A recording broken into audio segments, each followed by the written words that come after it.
Good morning 10th class. आज हम कृतिका भाग 2 पढ़ने जा रहे हैं। यह आपकी दूसरी पुस्तक है, ठीक है। इसमें आपका कोर्स जो है वो थोड़ा कम कर दिया गया है। पूरी किताब में 5 पार्ट हैं, ये देखिए, लेकिन आपको पहले 3 पार्ट पढ़ने हैं। माता का आंचल, जॉर्ज पंचम की नाक, साना साना हाथ जोड़ी, जिसमें से आज हम पहला पार्ट पढ़ने जा रहे हैं, माता का आंचल। लेखक हैं शिव पूजन सहाय।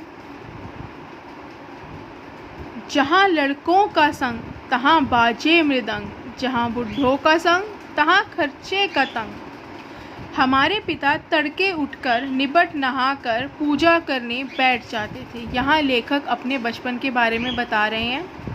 वे कहते हैं कि उनके पिताजी सुबह सुबह उठ जाया करते थे, नहा धो कर के पूजा के लिए बैठ जाते थे, और लेखक बचपन से ही उनके अंग लग गए थे। हम बचपन से ही उनके अंग लग गए थे।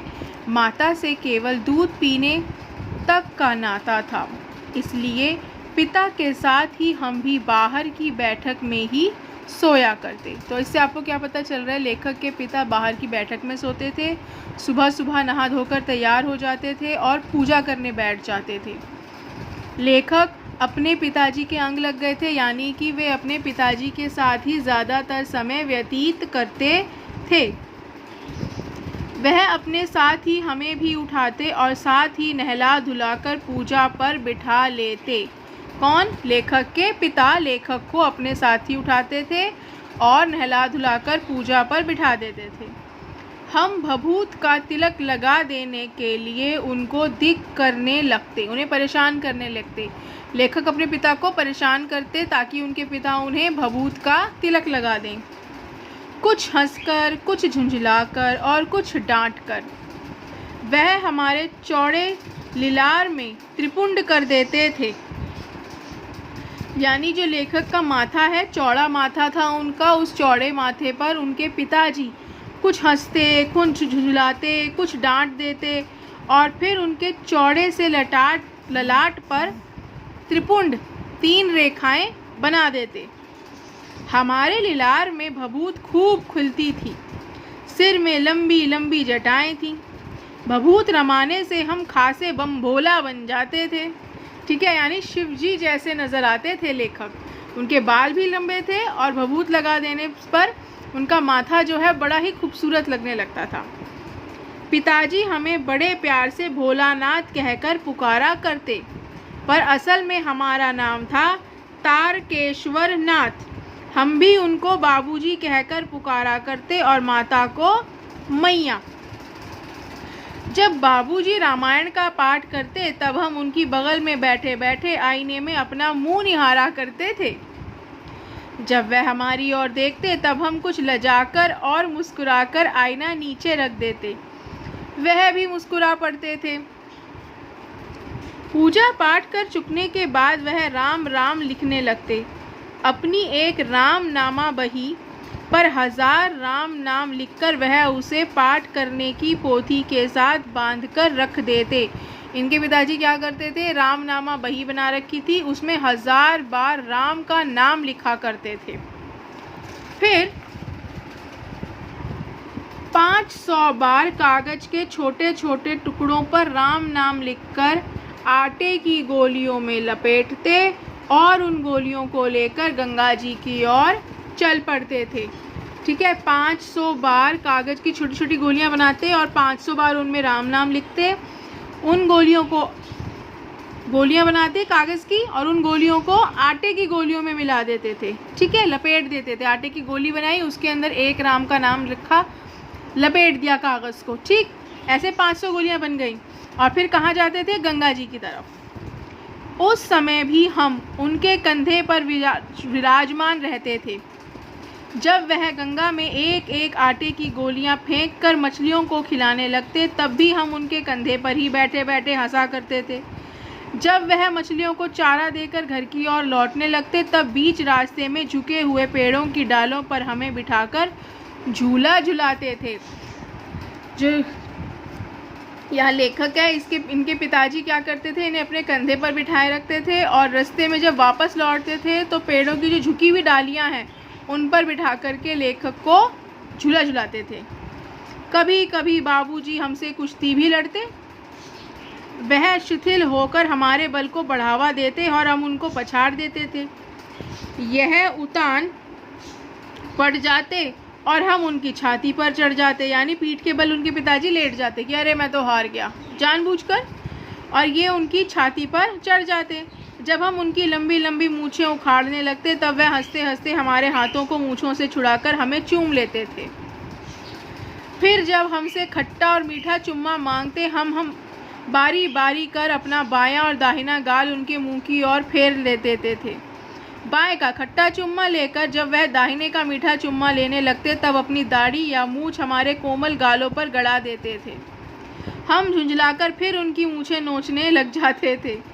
इस पर वह बनावटी रोना रोने लगते और हम अलग खड़े खड़े खिलखिलाकर हंसने लग जाते थे। ठीक है, उनके साथ हंसते हंसते जब हम घर आते तब उनके साथ ही हम भी चौके पर खाने बैठते। वह हमें अपने ही हाथ से फूल के एक कटोरे में गोरस और भात सान कर मतलब मिलाकर खिलाते थे। जब हम खाकर अफर जाते तब मैया थोड़ा और खिलाने के लिए हट करती थी, यानी जब कहते थे कि बस मेरा पेट भर गया है तब इनकी माँ जो है वो और खिलाने की ज़िद करती। वह बाबूजी से कहने लगती, आप तो 4-4 दाने के कौर बच्चे के मुंह में देते जाते हैं। इससे वह थोड़ा खाने पर भी समझ लेता है कि हम बहुत खा गए। आप खिलाने का ढंग नहीं जानते, बच्चे को भर मुंह कौर खिलाना चाहिए, यानी बड़ी सी कौर खूब सारा खाना मुंह में डाल दो, बच्चे को पता ही नहीं चलेगा। जब खाएगा बड़े बड़े कौर तब पाएगा दुनिया में ठौर, यानी दुनिया में स्थान पाएगा। देखिए मैं खिलाती हूँ, मर्दुए क्या जाने कि बच्चों को कैसे खिलाना चाहिए, यानी मर्द लोगों को क्या पता कि बच्चों को खाना कैसे खिलाते हैं। और महतारी के हाथ से खाने पर बच्चों का पेट भी भरता है, माँ के हाथ से खाने पर बच्चे का पेट भी भर जाता है। यह कह वह थाली में दही भात सांती और अलग अलग तोता मैना कबूतर हंस मोर आदि के बनावटी नाम से कोर बनाकर यह कहते हुए खिलाती जाती कि जल्दी खा लो नहीं तो उड़ जाएंगे। पर हम उन्हें इतनी जल्दी उड़ा जाते थे कि उड़ने का मौका ही नहीं मिलता था, यानी फटाफट लेखक जो है खाते चले जाते थे। जब हम सब बनावटी चिड़ियों को चट कर जाते थे तब बाबूजी कहने लगते, अच्छा अब तुम राजा हो, जाओ खेलो। बस हम उठकर उछलने कूदने लगते थे। फिर रस्सी में बंधा हुआ काठ का घोड़ा लेकर नंग धड़ंग बाहर गली में निकल जाते थे। जब कभी मैया हमें अचानक पकड़ पाती तब हमारे लाख छटपटाने पर भी एक चुल्लू कड़वा तेल हमारे सर पर डाल ही देती थी। हम रोने लगते और बाबूजी उस पर बिगड़ खड़े होते, पर वह हमारे सिर में तेल बोतकर हमें उपटकर ही छोड़ती थी, यानी कि लेखक की जो माँ थी वो उनके सर पे कड़वा तेल यानी सरसों का तेल एक चुल्ली में भर के और उनके सर पे डाल देती थी। और लेखक को बिल्कुल पसंद नहीं था। उनके पिताजी गुस्सा भी करते पर वो नहीं मानती थी और सर में तेल खूब सारा भर देती थी। फिर हमारी नाभि और लिलार में काजल की बिंदी लगाकर चोटी गूंथती और उसमें फूलदार लट्टू बांधकर रंगीन कुर्ता टोपी पहना देती थी। हम खासे कन्हैया बनकर बाबूजी की गोद में सिसकते सिसकते बाहर आते थे। ठीक है, जो पिताजी देखिए, पिताजी लगाते हैं भभूत और वो बन जाते हैं शिव शंभू और माँ बना देती हैं कन्हैया। मतलब बच्चों में ही ईश्वर का रूप माँ बाप कैसे ढूंढ लेते हैं, कैसे देखते हैं। बाहर आते ही हमारी बाट जोहने वाला बालकों का एक झुंड मिल जाता था। हम उन खेल के साथियों को देखते ही सिसकना भूलकर बाबूजी की गोद से उतर पड़ते और अपने हमजोलियों के दल में मिलकर तमाशे करने लग जाते थे। तमाशे भी ऐसे वैसे नहीं, तरह तरह के नाटक। चबूतरे का एक कोना ही नाटक घर बनता था।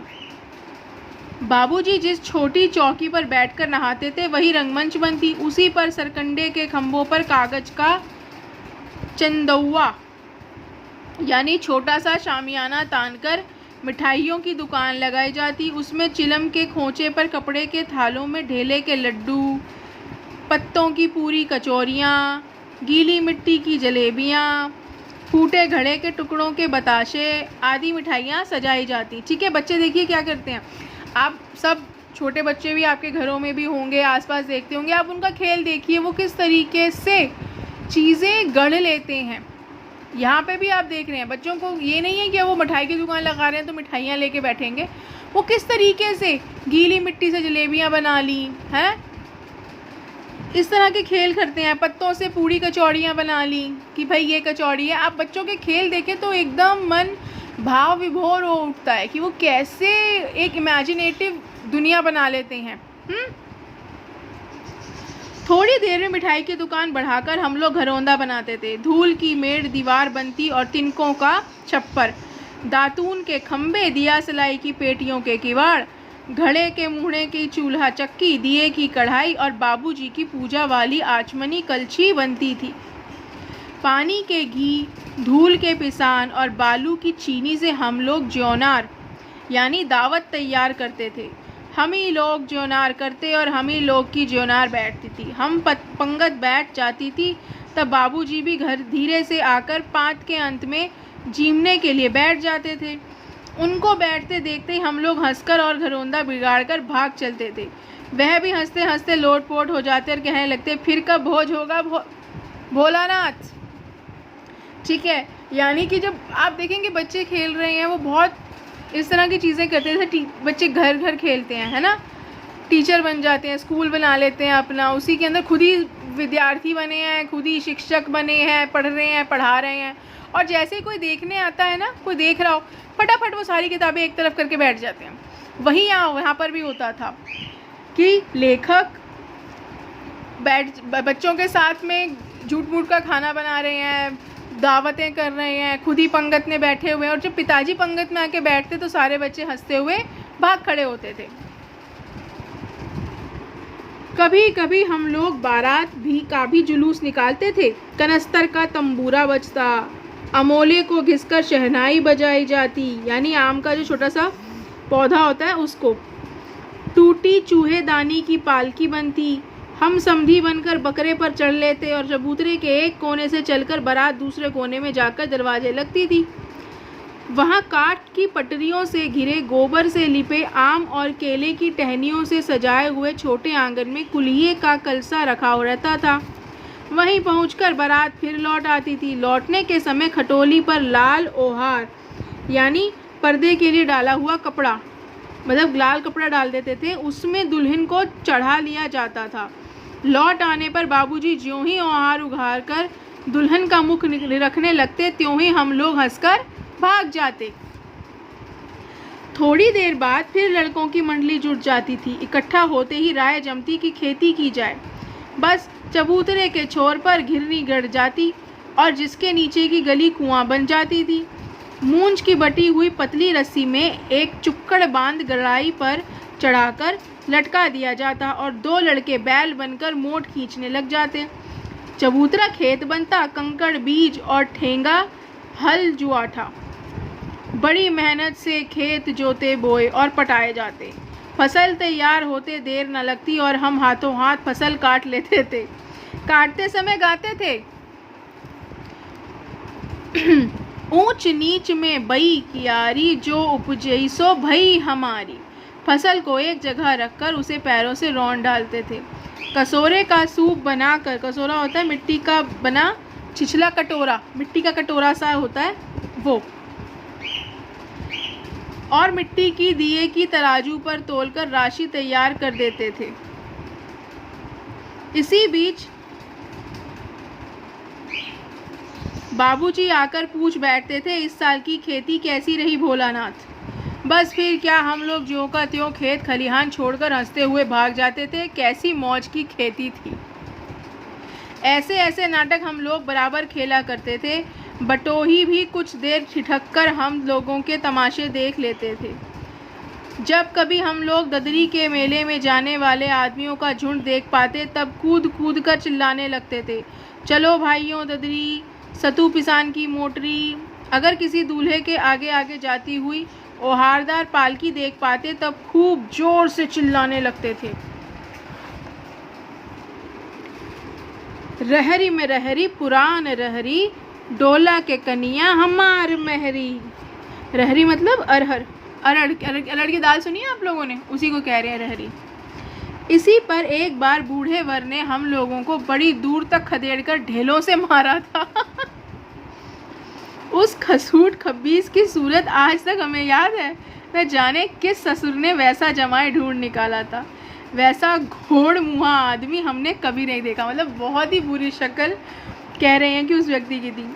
आम की फसल में कभी कभी खूब आंधी आती है। आंधी के कुछ दूर निकल जाने पर हम लोग बाग की ओर दौड़ पड़ते थे। वहाँ चुन चुनकर घुले घुले गोपी आम चापते थे। आपने देखा होगा जो गांव में बच्चे रहते हैं, आम के जो पेड़ हैं, जब अंधेरी सी चलती है, तेज़ हवा चलती है, तो छोटे छोटे आम जो होते हैं ना, बहुत छोटे छोटे होते हैं, वो गिर जाते हैं। तो बच्चे उसको लेके बड़े उत्साहित होते हैं, उन्हें उठा लेते हैं। एक दिन की बात है, आंधी आई और पट पड़ गई। आकाश काले बादलों से ढक गया। मेघ गरजने लगे, बिजली कौंधने और ठंडी हवा सनसनाने लगी। पेड़ झूमने और ज़मीन चूमने लगे। हम लोग चिल्ला उठे, एक पैसा की लाई, बाजार में छितराई, बरखा उधरे बिलाई। लेकिन बरखा ना रुकी और भी मूसलाधार पानी होने लगा। हम लोग पेड़ों की जड़ से धड़ से सट गए, जैसे कुत्ते के कान में अठई चिपक जाती है। यानी कि जैसे कुत्ते के कान में कीड़े चिपक जाते हैं ना, बिल्कुल वैसे। मगर बरखा जमी नहीं, थम गई। बरखा बंद होते ही बाग में बहुत से बिच्छू नजर आए। हम लोग डरकर भाग चले। हम लोगों में बैजू बड़ा ढीठ था। संयोग की बात, बीच में मूसन तिवारी मिल गए। बेचारे बूढ़े आदमी को सूझता कम था। बैजू उनको चिढ़ाकर बोला, बुढ़वा बेईमान, मांगे करेले का चोखा। हम लोगों ने भी बैजू के सुर में सुर मिलाकर वही चिल्लाना शुरू किया। मूसन तिवारी ने बेतहाशा खदेड़ा। हम लोग तो बस अपने अपने घर की ओर आंधी हो चले, मतलब भागते चले गए, रुके नहीं। जब हम लोग न मिल सके तब तिवारी जी सीधे पाठशाला में चले गए। वहाँ से हमको और बैजू को पकड़ लाने के लिए 4 लड़के गिरफ्तारी वारंट लेकर छूटे। यानी 4 लड़कों को बोल दिया गया, पकड़ के लाओ उन्हें। इधर ज्यों ही हम लोग घर पहुँचे त्यों ही गुरुजी के सिपाही हम लोगों पर टूट पड़े। बैजू तो 9-2-11 हो गया, हम पकड़े गए। फिर तो गुरुजी ने हमारी खूब खबर ली। पहले गांव देहात में ये चीज़ भी होती थी कि बच्चा शरारती है, बच्चे ने कोई शरारत की है तो सीधा स्कूल में जो मास्टर हैं उनको बता दिया जाता था और वो अपने हिसाब से दंड भी दे लेते थे। बच्चों में काफ़ी डर था या इज्जत भी थी गुरुओं के लिए इतनी कि वो उनकी बात मानते थे, उनकी बात सुनते थे। बाबूजी ने यह हाल सुना, वह दौड़े हुए पाठशाला में आए। गोद में उठाकर हमें पुचकारने और फुसलाने लगे, पर हम दुलारने से चुप होने वाले लड़के नहीं थे। रोते रोते उनका कंधा आंसुओं से तर कर दिया। वह गुरुजी की चिरौरी करके हमें घर ले चले। मतलब गुरुजी से बहुत प्रार्थना करी कि मैं माफ़ कर दो, माफ़ कर दो, और पर हमें उठाकर अपने साथ घर ले आए। रास्ते में फिर हमारे साथी लड़कों का झुंड मिला। वो ज़ोर से नाचते और गाते थे, माई पकाई गरर गरर पुआ, हम खाई पुआ न खेलब जुआ। फिर क्या था, हमारा रोना धोना भूल गया। हम हट करके बाबूजी की गोद से उतर पड़े और लड़कों की मंडली में मिलकर लगे वही तानसुर अलापने। तब तक सब लड़के सामने वाले मकई के खेत में दौड़ पड़े। उसमें चिड़ियों का झुंड चल रहा था। वे दौड़ दौड़ कर उन्हें पकड़ने लगे, पर एक भी हाथ ना आई। हम खेत से अलग ही खड़े होकर गा रहे थे, राम जी की चिरई, राम जी का खेत, खा लो चिरई भर भर पेट। हमसे कुछ दूर बाबूजी और हमारे गांव के कई आदमी खड़े होकर तमाशा देख रहे थे और यही कहकर हंसते थे कि चिड़िया की जान जाए लड़कों का खिलौना। सचमुच लड़के और बंदर पराई पीर नहीं समझते। यानी कि लोग कह रहे थे कि बच्चे जो हैं उन्हें कोई मतलब नहीं है कि चिड़िया की जान जा सकती है, चिड़िया को चोट लग सकती है पकड़ने से, लेकिन इनके लिए तो खेल है। तो उन्होंने कहा बंदर और जो बच्चे होते हैं ये एक जैसे होते हैं, इन्हें दूसरों के दर्द से कोई फ़र्क नहीं पड़ता। एक टीले पर जाकर हम लोग चूहों के बिल से पानी उलीचने लगे। वाह वाह, नीचे से ऊपर पानी फेंकना था।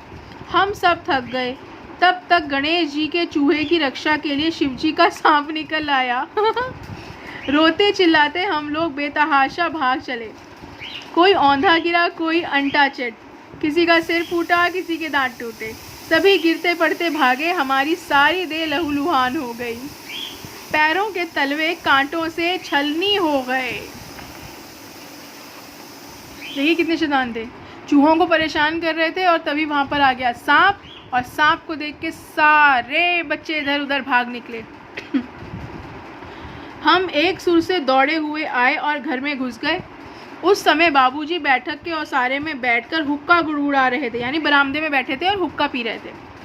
उन्होंने हमें बहुत पुकारा, पर उनकी अनसुनी करके हम दौड़ते हुए मैया के पास ही चले गए। जाकर उसी की गोद में शरण ली। मैया चावल अमनिया कर रही थी, यानी चावलों को साफ कर रही थी।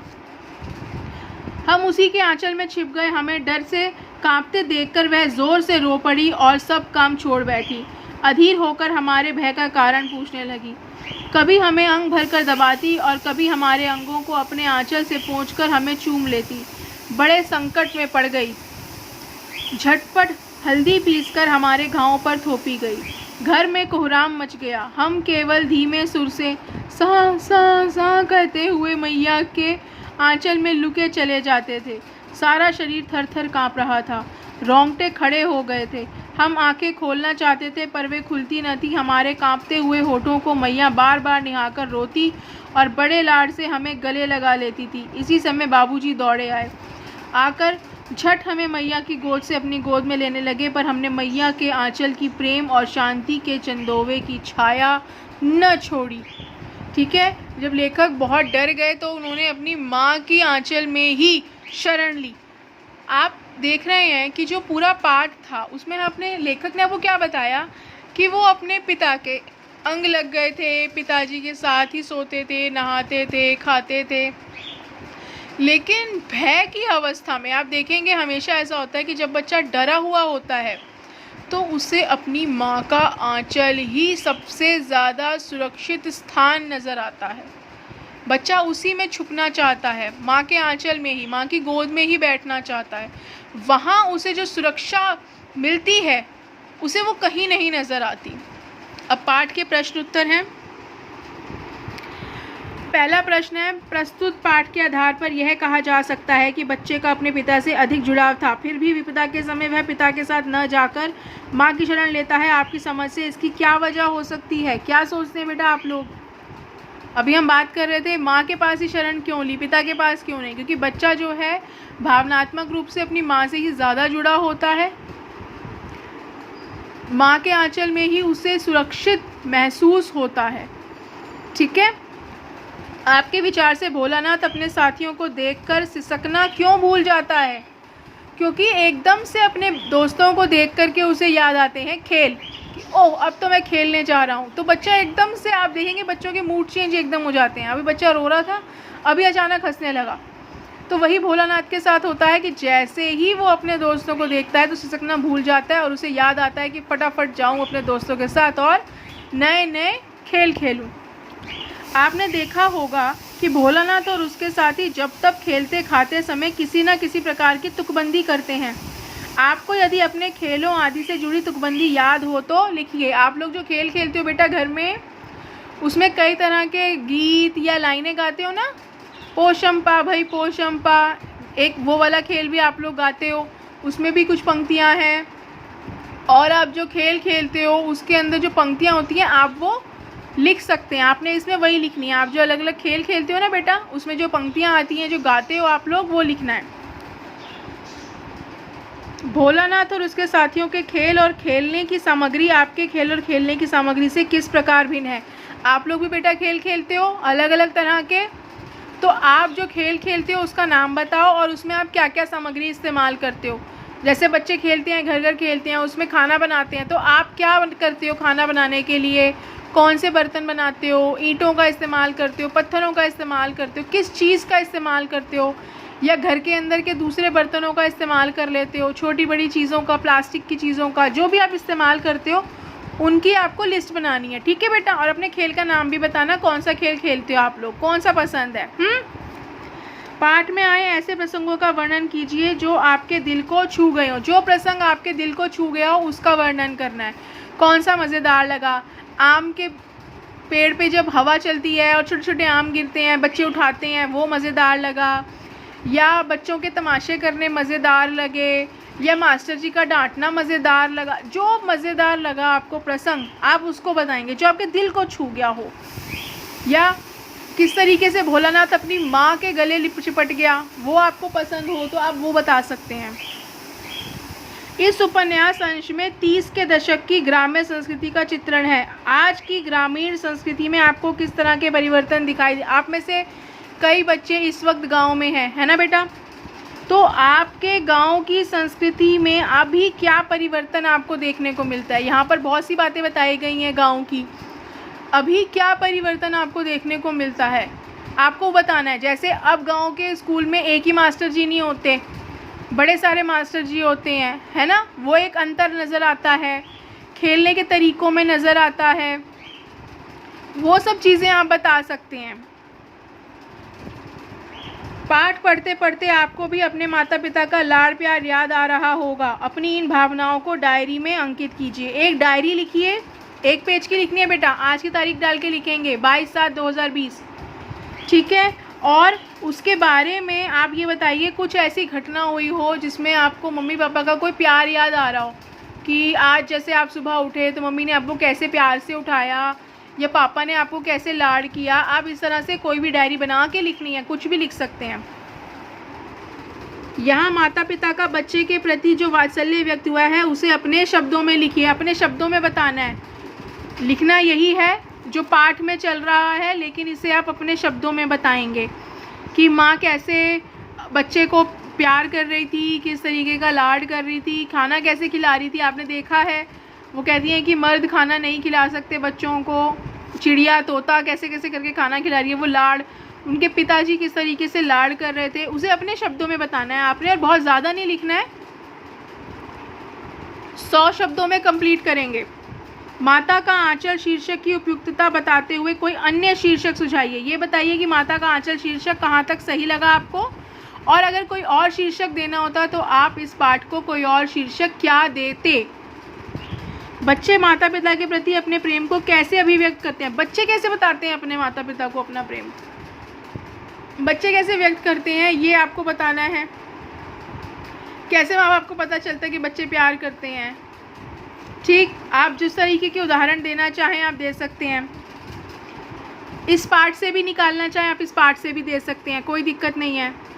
इस पाठ में बच्चों की जो दुनिया रची गई है वह आपके बचपन की दुनिया से किस तरह भिन्न है। आप भी छोटे थे, आप किस तरीके से खेलते थे, आप किस तरीके की शैतानियाँ करते थे, वो सारी चीज़ें आपको बतानी है। और कैसे भिन्न है, क्या अलग लगा आपको इस कहानी में, बच्चों की शैतानियों में, उनकी दुनिया में, आपकी दुनिया से क्या अलग है। और हो सकता है कि समानता भी हो, आपको उसका वर्णन करना है। फणीश्वरनाथ रेणु और नागार्जुन की आंचलिक रचनाओं को पढ़िए। ये मैं आपको लिंक सेंड करूँगी, आप फिर उसके बाद इनकी रचनाओं को पढ़ेंगे, ठीक है बच्चों? Thank you. काम कंप्लीट करके आप मुझे कोशिश करें आज या कल तक दिखा दें, ठीक है बेटा?